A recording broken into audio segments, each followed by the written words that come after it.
In many ways, the First World War saw the death of the old world and the birth of the new. With outdated tactics such as cavalry and dress uniforms rapidly giving way to tanks, camouflage and gas attacks, the armies of the world looked very different by 1918 when compared to 1914. To cope with the horrors of trench warfare and modern weaponry, the soldiers on the ground had to come up with new, ingenious and often unusual weapons to eke out some advantage over their enemies. Here are 5 of the more unusual yet inventive weapons that saw action on the deadly battlefields of World War I. Number 5. Aircraft sound detection. When the Great War began, the Wright brothers had only made the world's first powered flight a mere 10 years earlier, and as such the use of aircraft in war was still very much in its infancy. In the early days of the war, aircraft were primarily seen as a useful tool for reconnaissance, as they provided a previously unobtainable level of detail on enemy movements and numbers. However, they soon proved dangerous and effective as offensive weapons, with bombs often being dropped by hand onto enemy positions, and deadly Zeppelin bombing raids being carried out on London by the German Air Force. With aircraft rapidly proving their worth, it became clear that measures needed to be implemented to deal with and counter this new aerial threat. Various acoustic detection methods began to be used, which relied on using often strange-looking devices to enhance the sound of approaching aircraft and determine its distance and direction, thus giving an opportunity for defenders to scramble their own aircraft to intercept and shoot down the enemy, as well as to train their anti-aircraft guns in the right direction. Such acoustic location devices could be found as far back as the 19th century. Professor Mayer's Topophone was created in 1879 and designed as a way for its wearer to pinpoint the source of any sound. As aircraft engines were so noisy, acoustic detection seemed like the perfect solution. Various types were produced all over the world. Some were small and portable, designed to be used by one person, while others were giant and manned by a team. They all tended to follow similar principles though, consisting of oversized horns or microphones, which were connected to the ears of the operator, acting almost like a giant doctor's stethoscope. Detecting the sounds of enemy aircraft at the greatest distance possible would give more time to prepare a response, and with aerial bombing of civilian populations now becoming an accepted tool of war, such advanced warning might save lives. The effectiveness of these devices seemed to have varied greatly. However, rapid increases in the speed of aircraft meant that the amount of warning that they were able to provide grew smaller and smaller, as higher speeds meant that by the time the engines were heard, the plane would be nearly visible to the naked eye anyway. The development of radar during the Second World War proved to be the final nail in the coffin for acoustic aircraft detection though, and by the end of World War II they were rendered obsolete. However, relics can still be found dotted across the English landscape, such as these concrete sound mirrors in Kent. Number 4. The Drip Rifle. The First World War was littered with incredibly bloody battles that were often little more than stalemates, which inflicted hundreds of thousands of casualties as desperate men carried out a war of attrition in the hell that was the trenches. The 8-month-long Gallipoli campaign of 1915 was no different, and although its original objective was to capture Istanbul, it quickly descended into a costly stalemate. Having suffered over 250,000 casualties for little to no gain, the decision was made to evacuate all Allied forces from the area. Such a large-scale evacuation was fraught with danger. Retreating armies are especially vulnerable to attack, as the enemy will rarely sit back and let you escape while your defences are down, and will usually use the opportunity to attack, causing chaos and massive casualties. Initial British Army estimates put the likely casualty figure of any evacuation attempt at over 30,000. In an attempt to limit the danger posed by the evacuation, an elaborate series of deceptions were used to try and mask the Allied withdrawal, giving the impression that the trenches were still manned and defended, and therefore warding off an Ottoman attack. Fires were left burning, dirt was shoveled so that it would appear new trenches were being dug, dummy artillery pieces made from old cartwheels were deployed to hide the withdrawal of the real guns, and dummies dressed in uniform were dotted throughout the trenches. Over the course of 2 weeks, soldiers retreated in waves under cover of darkness, their boots covered with sacks to muffle the sounds, before finally a rear guard of just 2,000 men were left. To the Ottoman soldiers in the opposing trenches, it seemed as though nothing had changed. However, the withdrawal of the last 2,000 men would surely be noticed, as the sporadic exchange of gunfire, which was a constant throughout the battle, would cease as the soldiers fled to the beaches, tipping off the Ottomans that a retreat was in progress. Lance Corporal William Scurry was an Australian soldier who came up with a simple yet ingenious way to bypass this problem. He created the drip rifle, which was a standard army rifle which was rigged to fire automatically, without the need for a soldier to be present. This would allow the rear guard to sneak away undetected and possibly save a huge number of lives. A small hole would be pierced into a ration tin full of water, which would then drip water into a second ration tin underneath. The lower tin would be attached to the rifle's trigger with a string, and when it reached a certain weight, the pull on the string would pull the trigger, which would cause the rifle, which was held in place by sandbags, to fire. Depending on the size of the hole punched into the top tin, it could take as little as 20 minutes, up to over 1 hour for the rifle to fire. In this way, sporadic shots would continue to be fired, even as the soldiers retreated, leading the Ottoman forces to believe that troops still manned the trenches, even after all of the soldiers had been evacuated. Miraculously, the evacuation was completed without the loss of a single man to enemy fire, with the simple yet ingenious drip gun playing a vital and life-saving role in the operation. Number 3. The mobile shield. Shields have been used for thousands of years as a way to protect soldiers from attack, but in a war that is known for being one in which the old world gave way to the modern, it might seem surprising that infantry shields of various types were actually developed and used in a desperate attempt to stem the terrible casualty rates inflicted by trench warfare. Faced with barbed wire, treacherous terrain, sniper fire, and machine guns that could spit out hundreds of rounds per minute, infantrymen were cut down in staggering numbers as they attempted to advance on enemy trenches.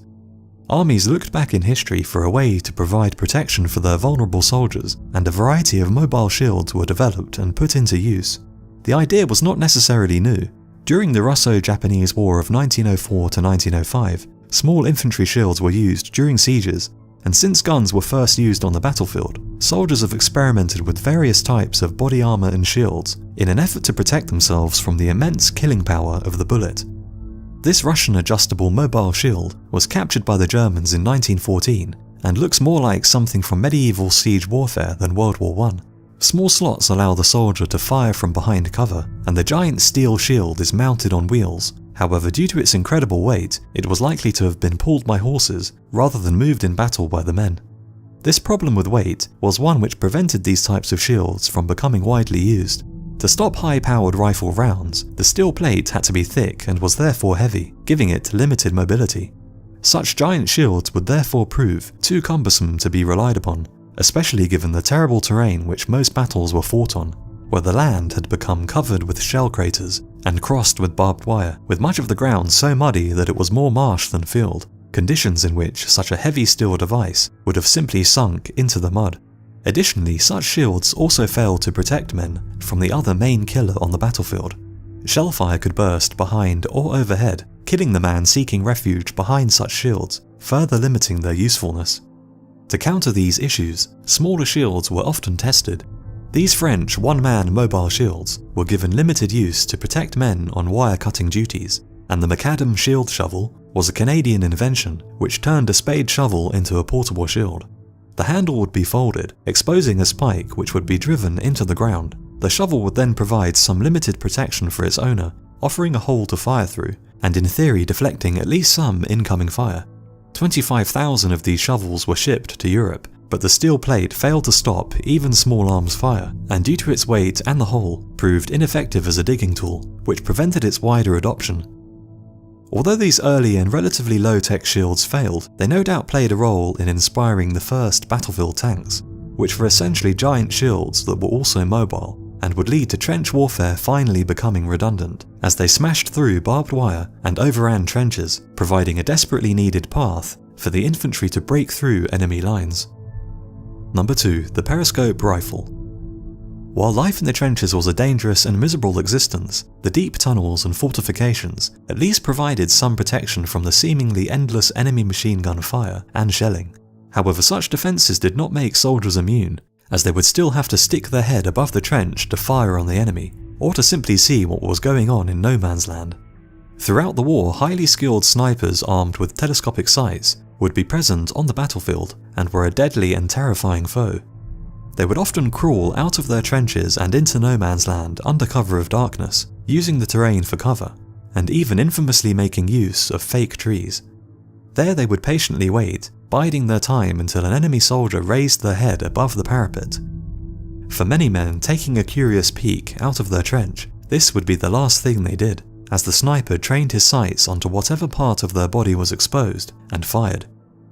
Such deadly sniper fire kept the men suppressed and in a permanent state of fear, damaging morale and making observing the enemy and defending your trench highly dangerous. To counter this threat, the soldiers began using ever more ingenious tools to see out onto no man's land without the danger of being shot. Periscopes quickly became popular for observing the enemy, and it was not long before rifles were rigged with these periscopes and built into elaborate contraptions that would allow the men to fire their rifles from the safety of the trench. The shooter would lift his rifle over a trench and then look through the attached periscope, using a string to fire at his target without exposing himself. The weapon has become most famously associated with the Gallipoli campaign in Turkey in 1915, where Australian forces used it with great effectiveness. At Gallipoli, periscopes were commonly used to observe the Ottoman trenches, who in some places were less than 50 yards away. Sergeant William Beach built his own version of the periscope rifle at Gallipoli, which was quickly copied by other Anzac soldiers who were in desperate need of any advantage they could muster. With a range of 300 yards, the weapon was less accurate than a standard rifle, but with enemy trenches just 50 yards away, or less in some places, such lower accuracy was not much of a problem. Number 1. The Gauntlet Dagger. At the outbreak of the Great War, the only close-range weapon issued to the average infantryman was his bayonet. The dawn of long-range rifles and machine guns had led many to believe that close-range combat was a thing of the past, but with the unique conditions of trench warfare, it soon became clear that rifles were inadequate in the cramped passageways of trench defences.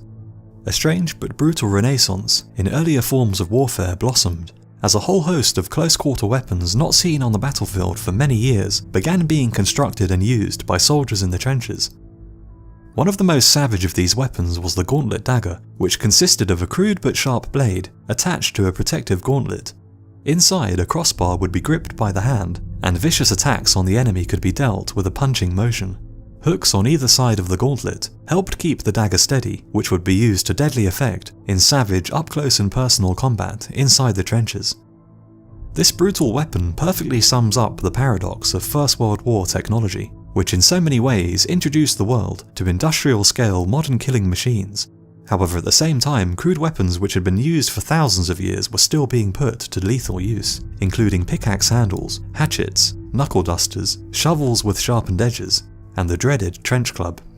Such quiet close-quarter weapons were essential for carrying out what became referred to as raids, which were quiet, small-scale nighttime attacks on an enemy trench, usually involving just a few dozen men, where silence and the element of surprise were vital. They would often be launched with the intention of destroying or capturing enemy weapons, mapping out the enemy trenches, or simply killing small numbers of enemy soldiers while they slept, spreading fear and terror amongst the rest of the men. Trench clubs and other quiet but lethal close-quarter weapons were favoured, and the savage attacks would destroy enemy morale, often keeping them in a sleepless state of terror, sapping their energy and combat effectiveness. The barbaric-looking trench clubs were usually made from wood and often had metal objects placed at the end to maximise the damage inflicted, and it soon became apparent that men who had some experience in hand-to-hand fighting tended to be the ones who returned alive from such raids, which led to unarmed combat being taken far more seriously by the armies of the great powers. So those are my choices for 5 of the weirdest and most inventive weapons of World War I. I hope you enjoyed the video. Do let me know in the comments which weapons you would have included in the list, and I'll see you again on the next video.